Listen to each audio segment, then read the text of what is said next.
క్రైస్తవ సంఘమునకు గొప్ప ఆపద విపత్తు. ఏమిటండి ఆపద విపత్తు అని అంటే,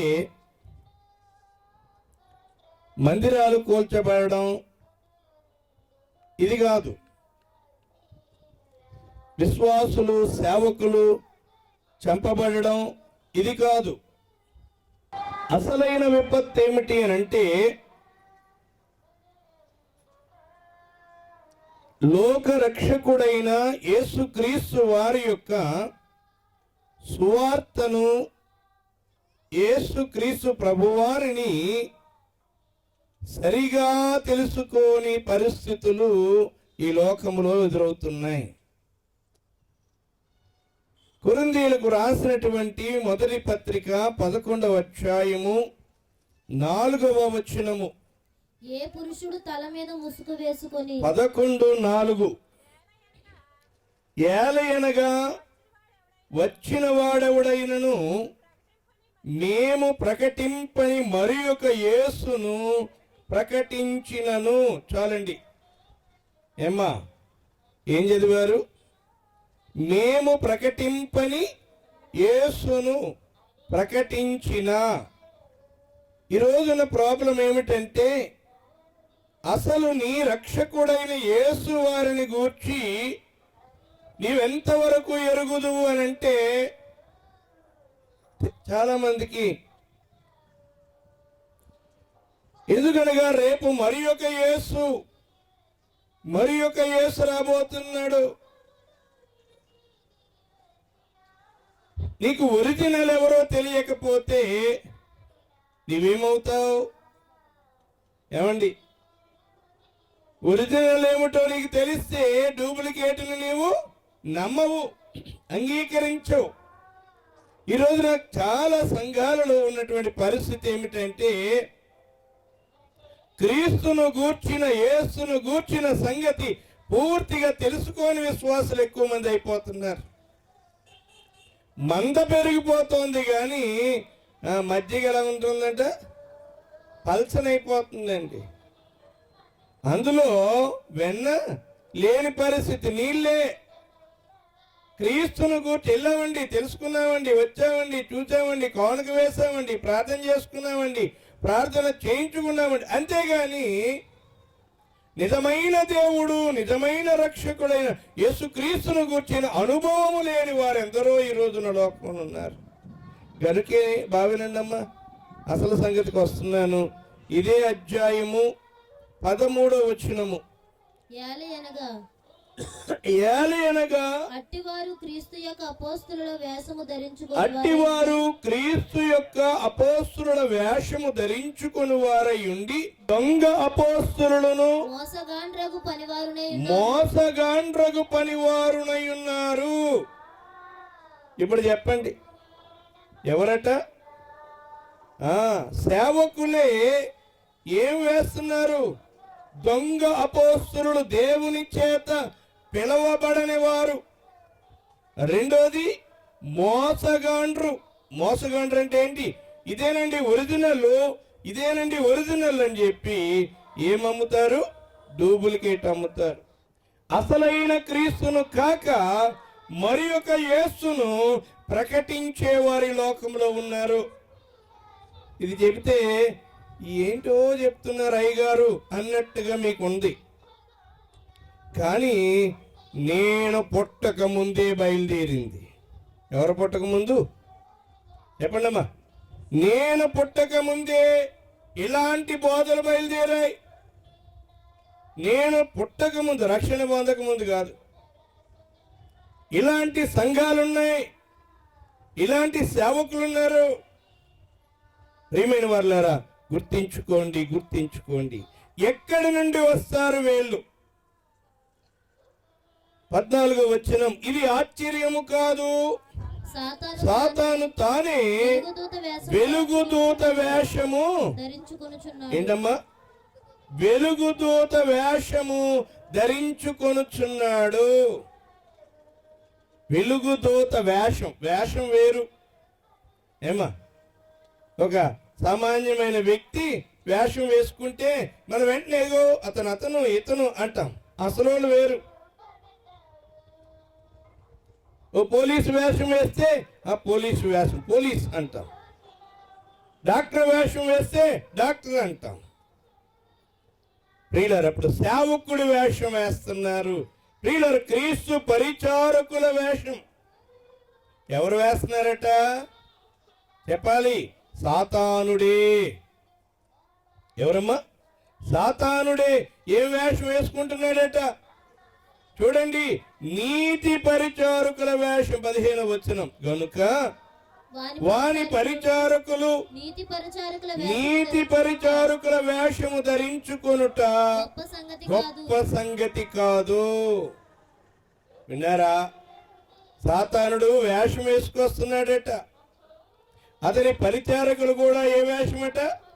నీతి పరిచారకుల వేషం వేసుకొని వస్తున్నారట అండి.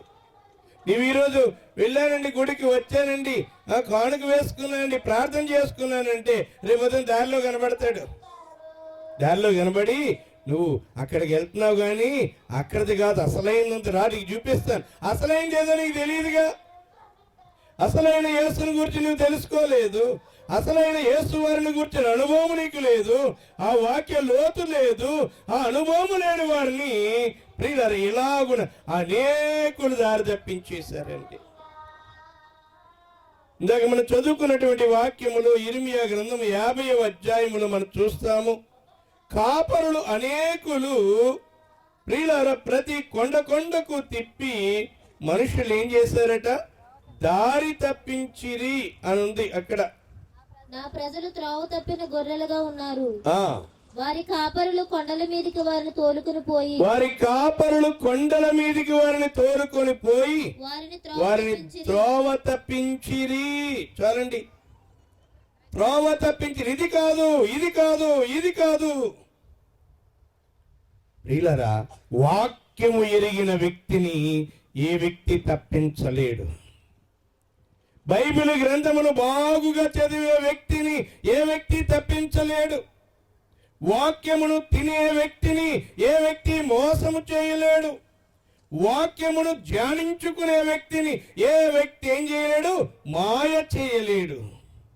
వాక్యము తినని వారు, వాక్యము వినని వారు, వాక్యము ఎరగని వారిని ప్రియులారా నీతి పరిచారకుల వేషము వేసుకున్న అనేకులు ఏం చేస్తారంటే దారి తప్పించేస్తారు. సులువుగా వాళ్ళు కూడా దారి తప్పిపోతారు. కనుకనే యేసయ్య చెబుతున్నాడు.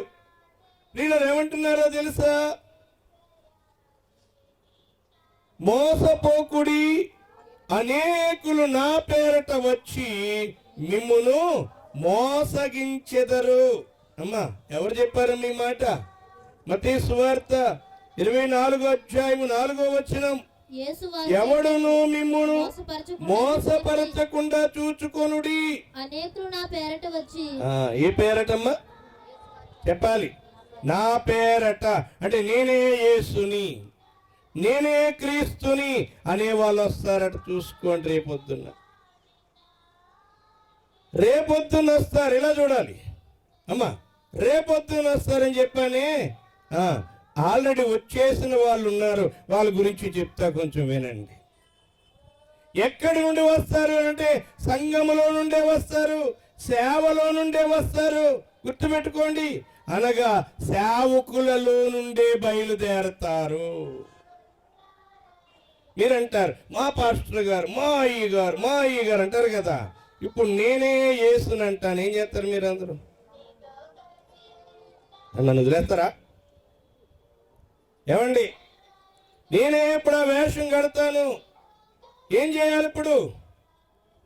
వాక్యము తినని వారు ఖచ్చితంగా మా అయ్య గారు అంటూ తిరుగుతారు. వాక్య జ్ఞానము లేని వారు లోబడిపోతారు.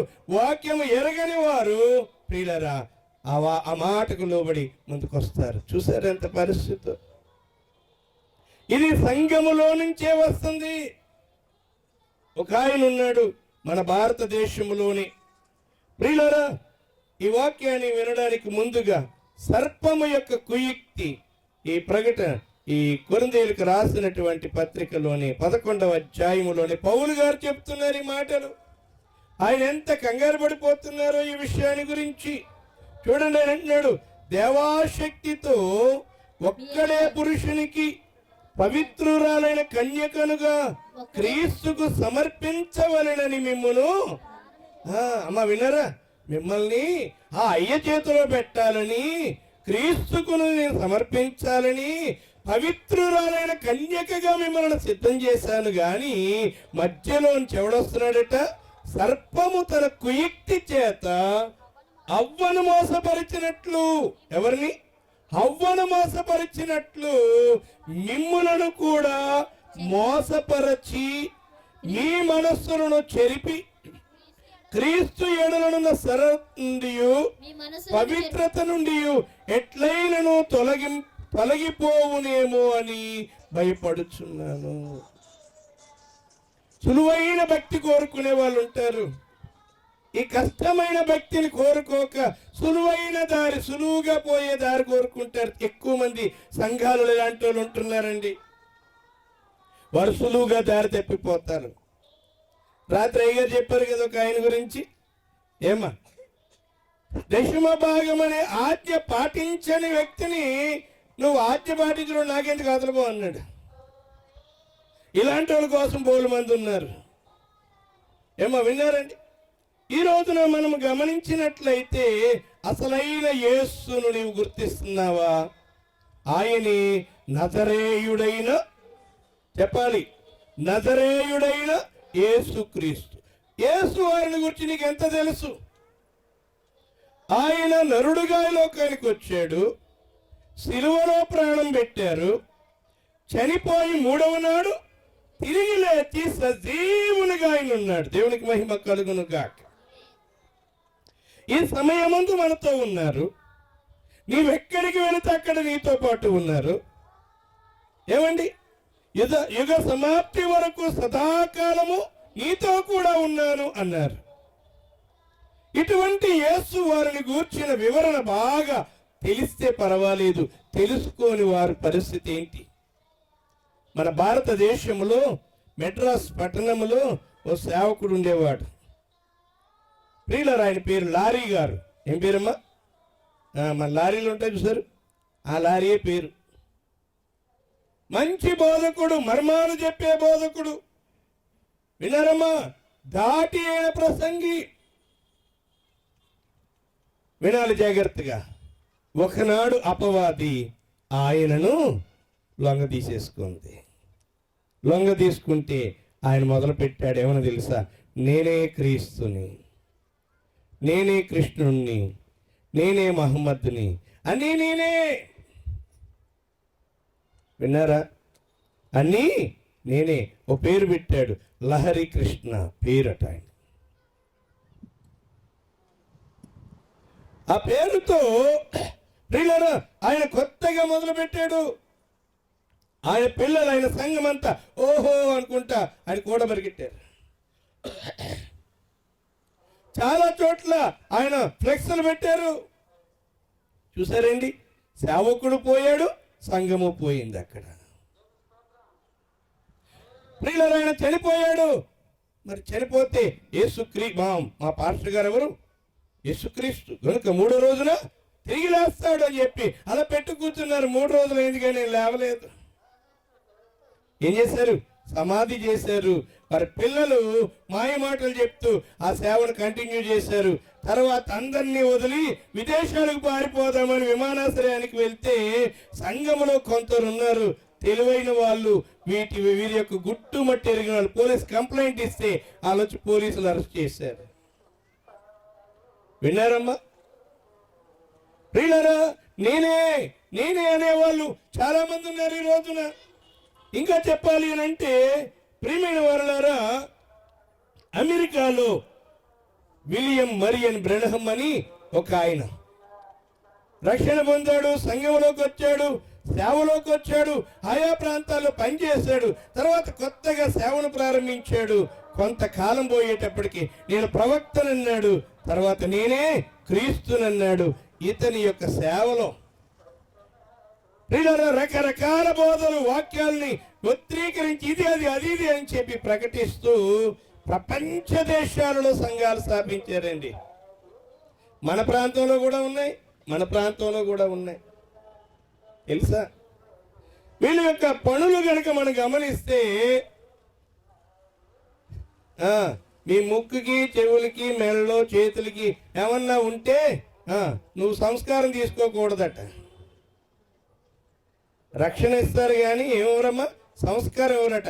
అవన్నీ తీసేస్తే మనం మారిపోతామా? ఏమ్మా ప్రియులారా, వీరి యొక్క బోధలు కనుక మనం చూస్తే జుట్టు కత్తిరించుకుంటే ఒక స్త్రీ జుట్టు కనుక కత్తిరించుకుంటే భర్త ఆమెకు విడాకులు ఇచ్చేయచ్చట. ఏమండి, జుట్టు ఎవరు కత్తిరించుకుంటారండి?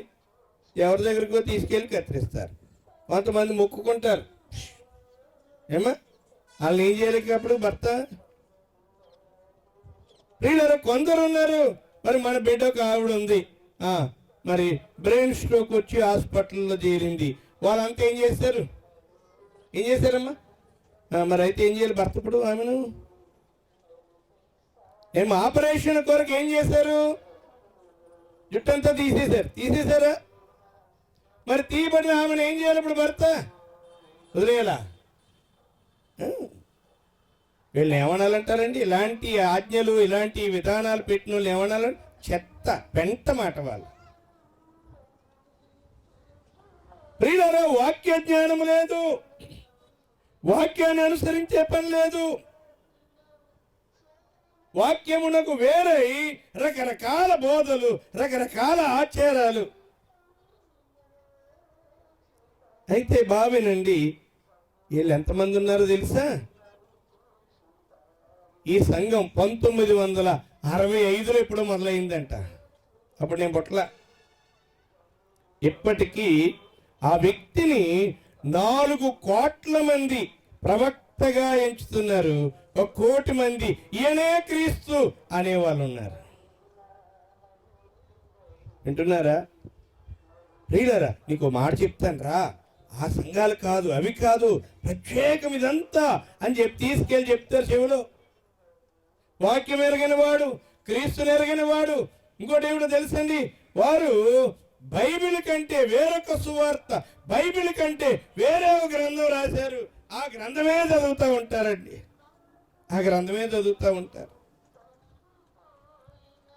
ఎంత మిక్సింగ్ చేసేస్తారో. ఇందాక చెప్పానే లహరి కృష్ణ గారని, ఆయన వాళ్ళైతే బైబిల్లోని కొన్ని పదాలు, సైన్యములకు అధిపతి యెహోవా పరిశుద్ధుడు పరిశుద్ధుడు పరిశుద్ధుడు అంటే ఆ యెహోవా అన్న దగ్గర పేరు తీసేసి ఆ లహరి కృష్ణ పేరు పెట్టి పలుకుతారు.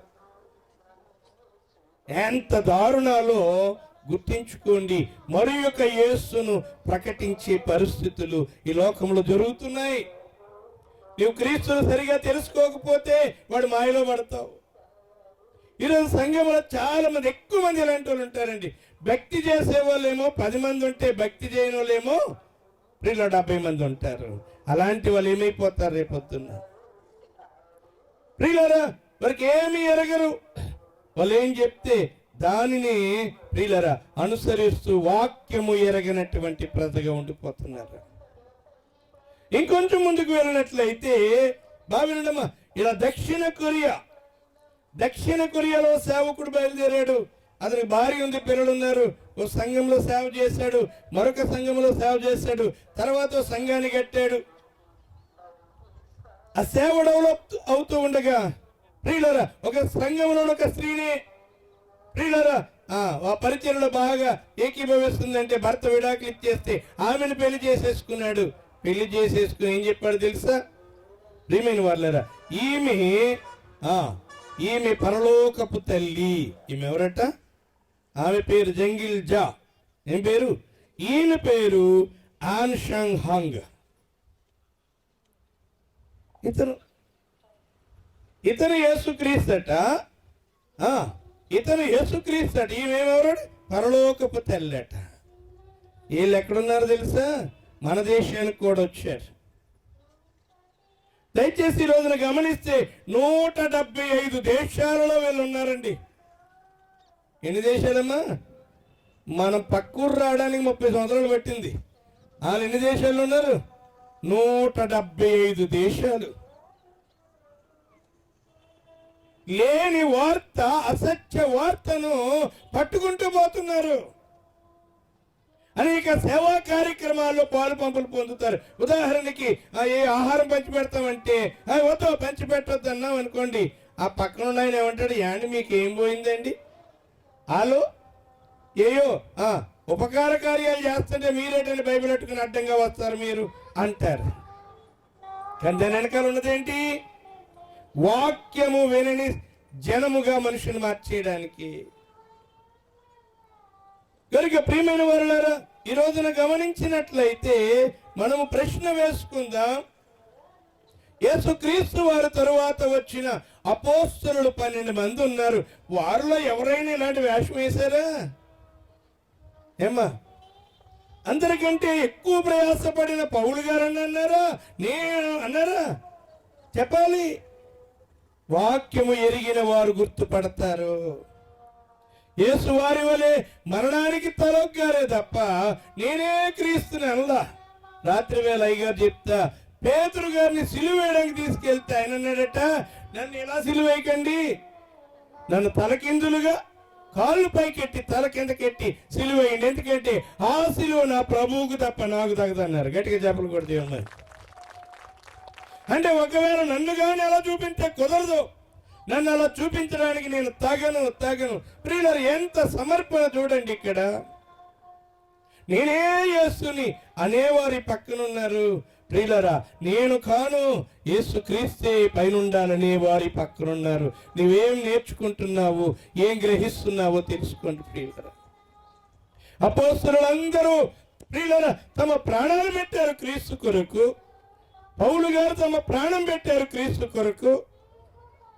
ఈ క్రమంలో ప్రియులారా మనం ముందుకు వెళితే అనేక మంది భక్తులు కనబడతారు. సంఘ చరిత్రలో అందరికంటే పరిశుద్ధుడని పేరు పొందినటువంటి భక్తుడు అగస్టీన్. ఎవరమ్మా? అగస్టీను. అందరిలోకెల్లా పరిశుద్ధుడు అని పేరు పొందారట.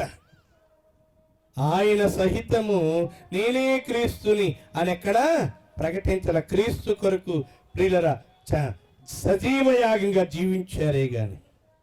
మార్టిన్ లూథర్ గారు ప్రియులారా ఈ బైబిల్ గ్రంథాన్ని బయటికి తీసుకొని వచ్చి మన చేతుల్లో పెట్టినటువంటి ఆ మార్టిన్ లూథర్ గారు జీవిత కాలము క్రీస్తు కొరకు ప్రియులారా బ్రతికాడు.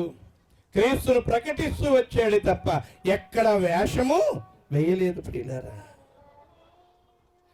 దయచేసి ఈ రోజున అపవాది యొక్క పరివారు నీతి పరిచారకుల వేషం ధరిస్తున్నారు.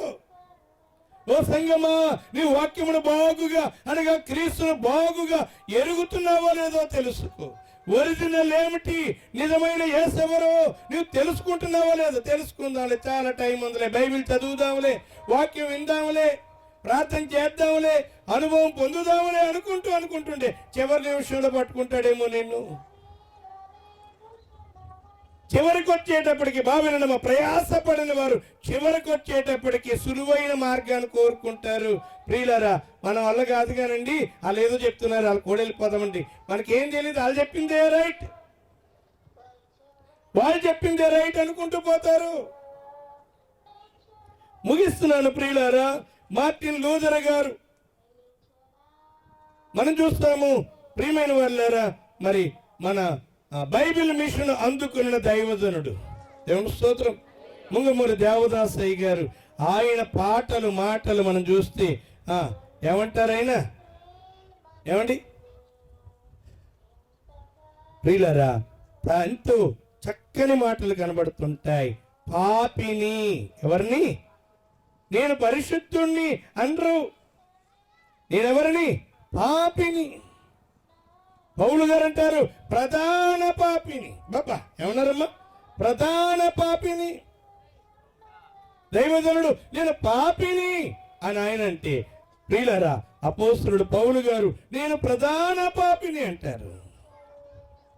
సుందర సింగ్ గారు ప్రియులారా పంజాబ్ దేశస్థుడు, పంజాబ్ రాష్ట్రంలో ఉన్న సుందర సింగ్ సిక్కు మతస్థుడు, క్రీస్తును అంగీకరించినప్పుడు గ్రహించినప్పుడు క్రీస్తు కొరకు ప్రియులారా ఆయన స్వార్థ ప్రకటిస్తూ ప్రపంచమంతా తిరిగినటువంటి, ఎక్కడ క్రీస్తే తప్ప. బావినండి ఒకనాడు గుంటూరులో వాక్యం చెప్పడానికి వస్తున్నారట సుందర్ సింగ్ గారు. ఇలా త్రోవలో వస్తుంటే ఆయన ఇలా పక్కెళ్ళిపోతున్నాడట. అందరూ సార్ ఏంటంటే పక్కెళ్ళిపోతున్నారంటే అన్నట ప్రభు వస్తున్నారు. ఎవరు వస్తున్నారు? ప్రభు వస్తున్నారు, తప్పుకోండి. ఎవరు వస్తున్నారు? ప్రభు వస్తున్నారు, తప్పుకోండి. మీరు నేను అందరం తప్పుకోవాలి, ప్రభు వస్తున్నారు. కనుక ప్రియులారా, వాక్యము ఎరగని వారిని మింగివేయడానికి ఎవరిని మింగుదురా అని గర్జించు సింహము వలె ప్రియులారా అపవాది తిరుగుతున్నాడు. నువ్వు ప్రార్థన ఎరగని వ్యక్తిగా ఉంటే వాడికి దొరుకుతావేమో, వాక్యము ఎరగని వ్యక్తిగా ఉంటే వాడికి దొరుకుతావేమో. మా పాస్టర్ గారు ఏదో చెప్పాడు, నాకేం అర్థం అవ్వలేదు, కానీ ఇదేదో బాగుంది. కనుక సంగమా, ఈ రోజున ఈ మాటలు బాగున మీరు గుర్తించి మరి యొక్క యేసు ప్రియులారా, ఈ జంగిల్జా ఆన్షాంగ్ హాంగోల్ అంటున్నారు, దక్షిణ కొరియాయే సియోనుగా మార్చబడుతుంది అట. ఎవరట? దక్షిణ కొరియాయే సియోనుగా మార్చబడుతుంది అని చెప్పి వాళ్ళు కొత్త మాటలు, కొత్త పద్ధతులు వారు ప్రకటిస్తా ఉన్నారండి. కనుక నేను ముగిస్తున్నాను. నీవు యేసును బాగుగా ఎరుగుదువా? యేసును ఎరగడం అంటే ఏంటంటే, ఇప్పుడు మీరున్నారండి, మీ తమ్ముడు గురించి, అన్న గురించి, లేకపోతే భర్త గురించి ఎన్నో చెప్తున్నారు, మేము వింటున్నాం. ఎంత విన్నా వేరు, ఆ వ్యక్తిని తీసుకొచ్చి పరిచయం చేస్తే అప్పుడు వచ్చే అనుభవం చెప్పండి వేరు. మీరు చెప్పిన దానికంటే స్వయంగా వ్యక్తిని మనం కలుసుకున్నప్పుడు అతని యొక్క స్థితిని మనం గ్రహిస్తాం. అలాగే నీవు నేను యేసు క్రీస్తు ప్రభువుని అనుభవము ద్వారా తెలుసుకోవాలా. ఆయన నీకు కనబడతాడు, మాట్లాడతాడు, ఆయన నిన్ను దర్శిస్తాడు. అప్పుడే యేసును గూర్చిన అనుభవం నీకు వస్తుంది అనే సంగతిని తెలియచేస్తూ నేను వాక్యాన్ని ముగిస్తున్నాను. కనుక ప్రియులారా, అపవాది నీతి పరిచారకుల వేషం వేసుకుని అనేకులను పాడు చేసేస్తున్నాడు. కోట్ల మంది ఆ మార్గంలో ఉన్నారండి. ఎన్ని కోట్ల మంది? 5 కోట్ల మంది ఆ మార్గంలోకి వెళ్ళిపోయారు. వాళ్ళకి ఎంత చెప్పగలం? ఇంకా చాలా ఉన్నాయి. వేరే సువార్త చెప్పే వాళ్ళు ఉన్నారు. ప్రియులారా, చాలా దారుణమైన మోసాలు ఈ లోకంలో సంఘాలు బయలుదేరాయి. రకరకాల జుడాయిజం అంటారు, సబ్బాతు సంఘం అంట, జుడాయిజం అంట, యెహోవా సాక్షులు అంటారు. రకరకాల బోధలు ఈ లోకంలో ఉన్నాయి. నువ్వు జాగ్రత్త పడకపోతే అపవాది నిన్ను మోసగిస్తాడు. ఈ సంగతిని గుర్తించి ఈ సభల ద్వారా ఈ హెచ్చరికను ప్రియమైన వాళ్ళారా నీ మనసులో పెట్టుకొని సరి అయిన ప్రార్థనా జీవితము కలిగి, వాక్యపు జీవితము కలిగి నువ్వు ముందుకు సాగిపోయి నిజమైన క్రీస్తును ఎరిగిన వ్యక్తిగా క్రీస్తు 2వ రాకడలో ఆయన కలుసుకునే వారం కావాలని కోరుతున్నాను. అట్టి ధన్యత దీవెన ప్రభు మనెల్లరికీ అనుగ్రహించును గాక. పరిశుద్ధుడా, ప్రేమగల తండ్రి, మమ్మను ప్రేమించి గ్రహించిన వాక్యమును బట్టి మీకు వందనములు. మరి యొక్క యేసును ప్రకటించుచున్నటువంటి సాతాను సంబంధులు, సాతాను పరిచారకులను గూర్చిన విషయములను మీరు వెల్లడి చేసినందుకు వందనాలు. ఈ మాటలు ప్రతి వ్యక్తి జాగ్రత్త చేసుకొని సరి అయిన భక్తి, సరి అయిన వాక్యమును, నాయన వాక్య లోతులను బాగుగా గ్రహించిన వారై సిద్ధపడు కృప దయచేయము. త్వరగా యేసు మేఘం మీదికి రాబోవచ్చు ఉన్న యేసు క్రీస్తు వారి పరిశుద్ధ నామమున వేడుచున్నాము తండ్రి. ఆమేన్.